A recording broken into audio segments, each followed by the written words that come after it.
Hi, I'm Brian Mastenbrook. I'm the field operations manager in the Gaylord area. I manage biologists pretty much in the northern tip of the mitt, and that includes the elk area. I'm going to talk to you a little bit about how to hunt elk, about elk behavior, about elk habitat use at this time of year, hopefully to help you with your hunt of a lifetime. And I'll say first off that it's really weird talking to a computer and not to a group full of people. And I'm probably going to stumble a little bit more. I'm reading from one screen and talking to you on another. And it's a different world. And please be a little empathetic here. I'm doing my best. So I've worked up in this area for 20 some years now. I first came up here as a research technician for MSU just after I graduated from college. I was on a project that we had elk with radio collars on them, about 20 of them, and we would alternate days. We would go locate every animal, and then on other days we would follow an animal for 12 hours, 8 to 12 hours, seeing what habitat it was using. So in that time, I did that for about a year. In that time, I learned a lot about elk, and I'm going to try and pass some of that on to you and hopefully help you out for those of you who aren't familiar with elk or Michigan elk. I'm also going to talk about how most animals behave. There's always outliers. There's always ones that do things funny. We can't cover all that, certainly. But I'm going to talk in general about elk. One thing, elk are like deer in that it's really important to pay attention to the wind when you're hunting them.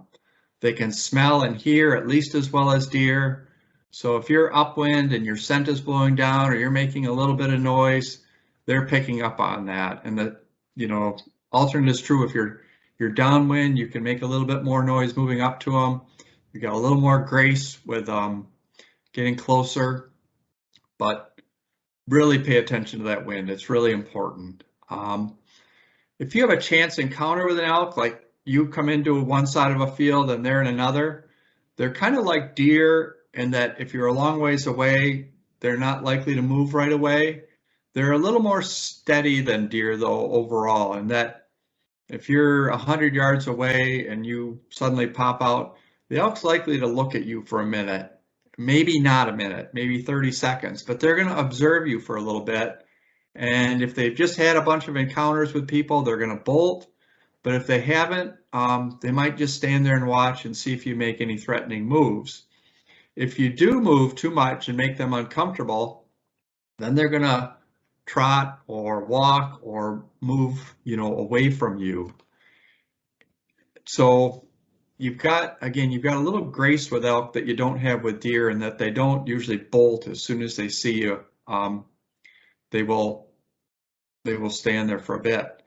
If you try and follow them, like say they're in one side of an opening and they go into the woods and you try and cross and then go after them, what they do a lot of times is they'll do a button hook and then they'll be watching at 90 degrees. So if you do see them go in one place, I would, again, check that wind and go in at an angle to where they went in, because they're very likely they're going to be looking back. They're going to be trying to observe if you're going to come and chase them or not. If you bump them that second time, which happens, then they're going to move a long ways. It's going to be really hard to track them in this early hunt period, these summer conditions. So, just keep that in mind. They'll generally stand still for vehicles. If you're driving down a road and you see some, drive past them, drive way past them so that they can't hear you. Pull the truck to the side, get out of the truck. Again, pay attention to your wind. If you're driving downwind, that's great. Go a little ways and pull over and get out and then try and work your way back to them. Don't come back up the road. Try and come back, directly into the wind, a little different place than they've been looking. Be quiet getting out of the truck. They can hear car doors slam, they can hear people talking, they can hear bolts close on rifles. So, get down a good couple 100 yards from them if you have that opportunity. So now I'm going to talk specifically about the early hunt. This is a hard hunt because the weather's warm, because there's leaves all over the place. You can't see very far.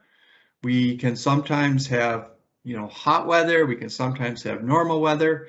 We sometimes have remnants of hurricanes coming up, and we get 3 or 4 days of solid rain. Those are things you're dealing with on this hunt. The good thing about this hunt is it's right during the rut. And so you've got bulls making noise. You can call, they'll respond. It's a really cool time to be out hunting because you've got that opportunity. The average hunter success rate for this hunt is about 75%. It ranges from 65 to 85. Some of those people don't show up. Some of them hunt for just a day and something happens. There's all kinds of different reasons, but not everyone gets an elk. It's something you're going to have to work for, more than likely. So the behavior and the areas these animals are occupying is different across these 3 periods of this hunt. So I'm going to kind of break it down into those 3 periods and talk about them. The first period is that one right at the end of August, and people saying, why are we hunting in August? It's because the animals are still where they've spent all summer. And this is if they've been on a farm, if they've been somewhere people don't want them. This is a chance for animals to be taken in those locations. Most farmers and others have guides they're already working with. We do keep track. If someone calls us late in the summer and says there's elk on my property, I don't want them there, can you send some hunters over? We keep track of those people. You're free to call that check station number once season has started, or call the other number you got on your materials, and we can get that information to you. But again, most of the people who have regular problems already have those things worked out with guides. So anyway, that's why we have this season, is to kill these animals where they've been perhaps causing problems all summer. Generally, they're in small groups at this time of year, cows and calves in groups of 3, 5, 10, 12. There may be spikes or other bulls, little raghorns, 2x3s or 3x4s in these groups, but these groups are generally small at this point. The bulls are solitary, 2s, 3s, maybe up to 5s. They're still together at this point as well. Their activity, all animals, is really weather dependent. When it's hot, those animals are not moving much in the day, and elk are like deer in that they move most at dawn and dusk. The hotter it is, the less time they're going to spend feeding, though, in these openings, and that's usually a lot where they're feeding at this time of year, is some kind of opening or herbaceous cover.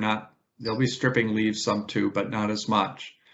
So first half hour of the day, last half hour of the day is when they're in these openings most. They usually spend the rest of the day bedded down in a cool spot, and they are really hard to sneak up on when they're in that condition because they are brown, they are not moving much, and it's hard to sneak up and see them. It's not impossible, but it's difficult. So how do you hunt this period? Well, pre-scouting, helps in every situation. But if you can find elk sign tracks, fresh tracks in one of the managed openings, which those openings are on the back of your map, I believe. You can find sign, you can sit. If you've got a private landowner, you can work that through. But I would sit in the morning and evening for up to an hour. If it's going to get up to 80 degrees, they're not going to come out there in the midday. I would go out then after that hour, I would go look for sign in other places. So that's how I'd handle that first 4 days. The second 4 days is the peak of the rut. The bulls are bugling as much as they're going to. Animals are moving all over the place. You can find sign again by tracks. You can look for rubbed and shattered trees. These elk just destroy some trees. Bulls 2.5 and older are just moving around trying to find cows. Cows are moving. The difference between that August period and this period is huge.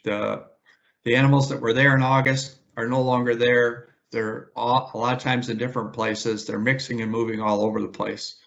And what's happening is large bulls are starting to assemble harems, groups of cows and calves, and they're going to primarily do that if they can in large openings, because that way they can keep their eye out for other bulls and they can keep that harem. In the meantime, smaller bulls are trying to cut cows out of those harems. They're trying to find cows that are moving. They're just moving, moving, moving. So this is your greatest period when you're going to have random encounters. This is the time, I think, when you want to spend the most time in the woods, in elk range, where you've possibly seen some sign. So it's hugely beneficial if you or someone in your party can learn to bugle, because if you can bugle, you can probably locate a bull. And if you can locate a bull, and if you're a cow hunter, there may be cows with it. And so they're most active, they're bugling most at dawn and dusk during daylight hours, but they'll bugle all night too. And they'll bugle all day too, but you can hear them so much better at night because the wind goes down, there's less ambient noise, less cars driving around, just easier to hear at night. So if it's at all possible, and you're not hearing any sign, during the day, I'd spend a couple hours after dark or a couple hours in the morning, even better, trying to locate animals, because if you can locate them even at night, they're probably not going to move very far, and you can get back into that area. And if you can bugle, an animal and the animal's there and you're really close, they're more likely to respond. So, use that, learn to bugle, have someone learn to bugle. There's lots of good videos out there about bugling. There's lots of bugles available, at stores, on websites. Get a couple different ones and experiment and do the best you can. If it's cool, these animals may spend a good part of their day in these openings. Again, managed openings, even less so farmers' fields, but managed openings on state land in your open area. If it's not hot, brutal sun, they'll be out in those openings. So you have some more time there when you may see animals. By the third period, what you've got is a lot of animals in just a few square miles. These bulls have assembled these harems. They're holding them pretty tight. And so you've got, again, that big group of animals and a lot of empty space around them. The good news is they will still respond to a bugle. Big groups of animals leave big sign. They're not always crossing roads. And so for all three of these periods, it's important to be able to go away from a road, follow a two-track, especially a closed two-track or something, and see if you see any elk sign and follow up with that. Again, if there's sign, hopefully they're around. Again, the second period, that's hit or miss, but this third period and first period, that's important. So the big bulls will still respond to bugles. It may take more nighttime bugling than in the earlier period. And with the cooler weather, though, they may bugle throughout the day. It's again, they're more concentrated. There's still possibilities of random encounters, just not as many as during that second period. So that's kind of the three periods in a nutshell. To prepare for the season, start walking. If you're not one of the lucky ones who gets an animal in the first 2 days, and most people are not, you might be walking 2 to 10 miles a day, day after day, carrying your rifle, carrying some gear, looking for sign and learning the area, and it may be warm. So if you can get out and start your walking, it'll help you. If you can't, if you're limited in what you can do, do your best. You probably, consider a guide, consider talking to us about places you can go. We'll help you as much as we can. But being able to move around is really helpful to this. Second thing I've already mentioned, if it's all possible, learn how to make bugles, cow calls, whatever. Someone in your party, if they can learn how to do that, that'd be great. It increases the fun and your chance for success. The third thing, and a really important thing, is to shoot your rifle. you're going to work really hard to get a shot at an elk. Most of you will not kill an elk in the first few days. You're going to have some miles on, your legs are going to be sore, and you're going to be excited when you see that animal. You're going to want to know that your bullet is going where you aim it, because these elk will probably be in a group. You're going to have to sort one of them out and then take that shot.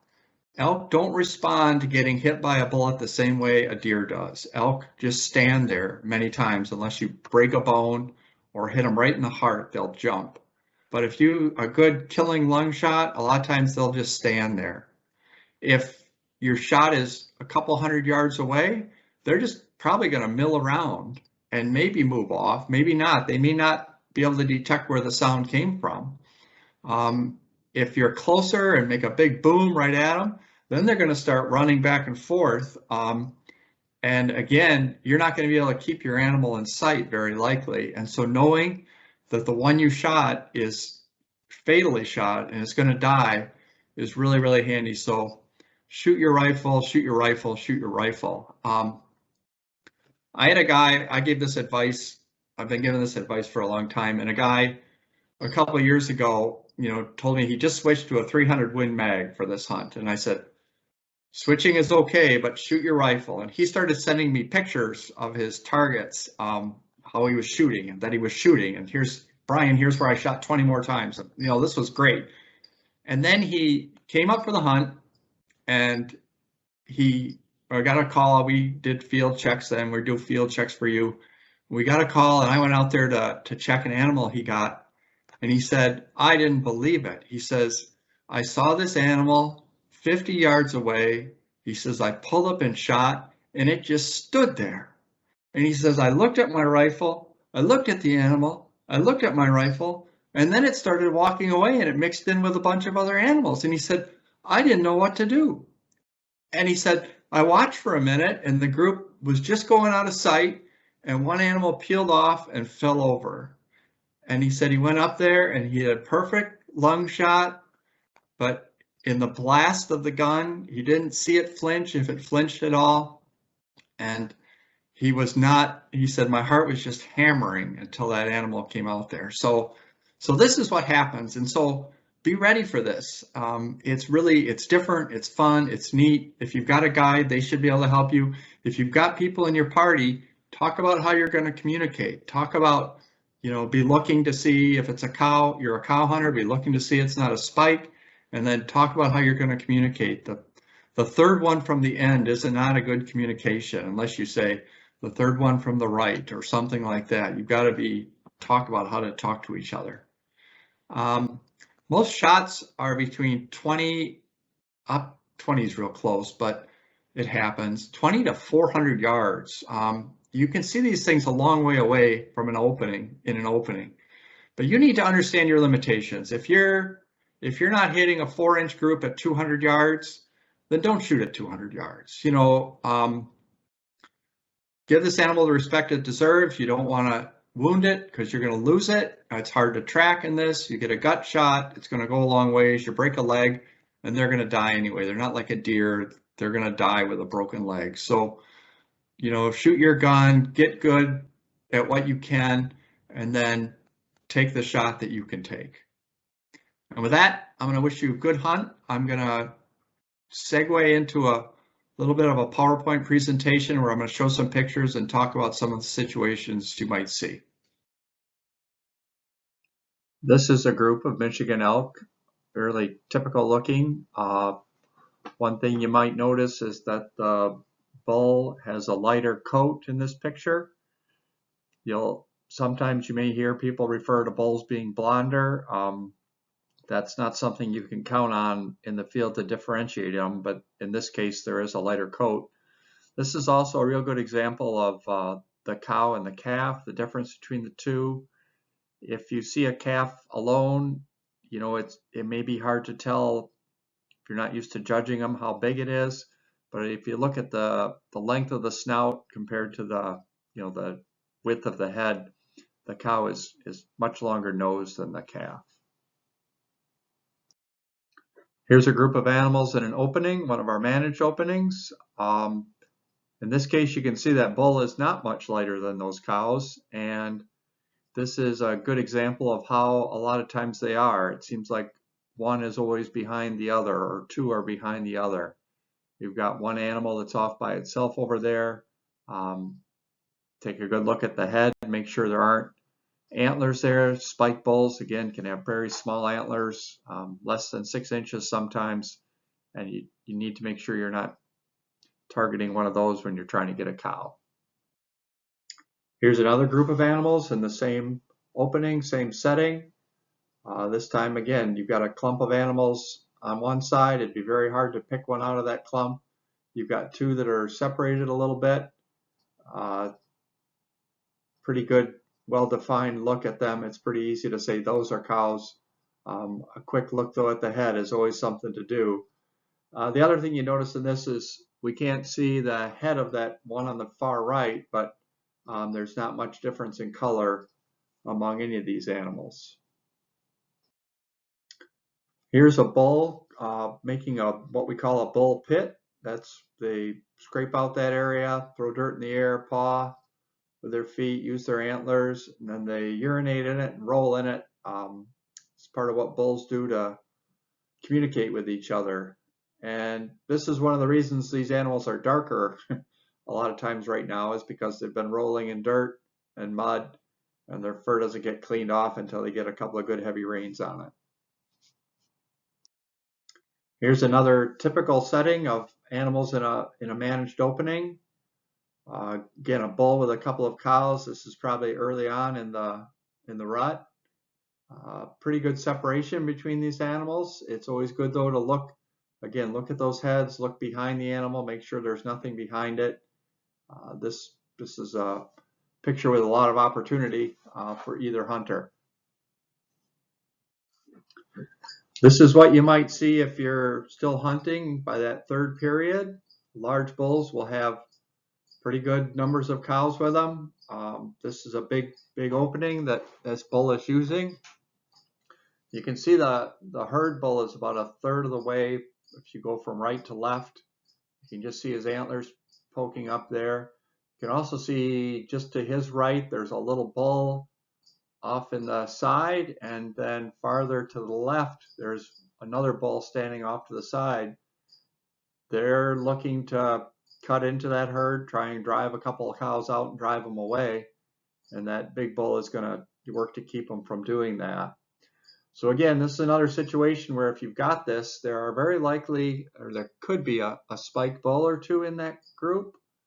You would need to really be looking at heads, be looking at animals, make sure there's not something behind the other one. And if you're communicating with people, be sure you're talking from the left, from the right. Don't just say that cow by the tree. It's not good communication at this point. Now you're in a situation where those animals are alerted to you, and you've got a couple of options here. They're not very good. You sit still. They may have seen someone drive up in a car or seen you the first time. If they feel threatened at all again, they're going to be moving off one way or another. Some will go some way, some will go the other way. It's going to be a really confusing situation really quickly. If you can wait it out, they may return to grazing, but they probably all won't. One of them is probably going to be looking in your direction at any time. And this is a hard situation to get out of successfully. But it's part of what the hunt is like too, is that you're going to have that. Again, even if you were out and able to have a shot at this point, you'd have to be really careful, make sure there isn't an animal right behind the one you're targeting. A bunch of animals in this picture, not always easy to see the different ones. These next three pictures are ones that I took when I was out bugling one morning. You can tell this is the end of September, right during a hunt period. This was in the closed area I was doing this, but this is the kind of thing you get. I mean, I had a bull bugling back really well, but as I moved closer, this is the kind of view you get of the animals. We can't even tell whether this is a bull or cow in this picture. and it's not that far away at all. In this case, you can see that animal is pretty clearly a cow. There aren't any antlers sticking up, but we're really not sure what's behind it because of the way the sun is hitting the fog coming up. There could be one or more animals behind it or nothing behind it. It's really impossible during this picture to tell. And there's the bull, if you can see it. What you can see is a couple antlers. It looks like they're sticking out of a tree. As you go from the right of the picture, it's kind of the second tree from the right, second or third, depending on how you count. You can see the line of the back of the bull. You can see some antlers, but that's all you can see of the animal. And again, even if you had a clear shot at this, you can't tell what's behind it. So this is just, there are many, many different situations that you can run into. Again, good hunting, be sure you know what's behind your target, be sure of your target before you pull the trigger. With that, I wish you good luck and I hope you have a happy hunt. We will be available, to talk about this and other things. You'll have information at the end of the video. We'll also have the kind of call-in meeting where people can call in and ask questions. But I'd encourage you to ask questions if you've got them. We're trying to help you have a good hunt and hope this has been some help in that.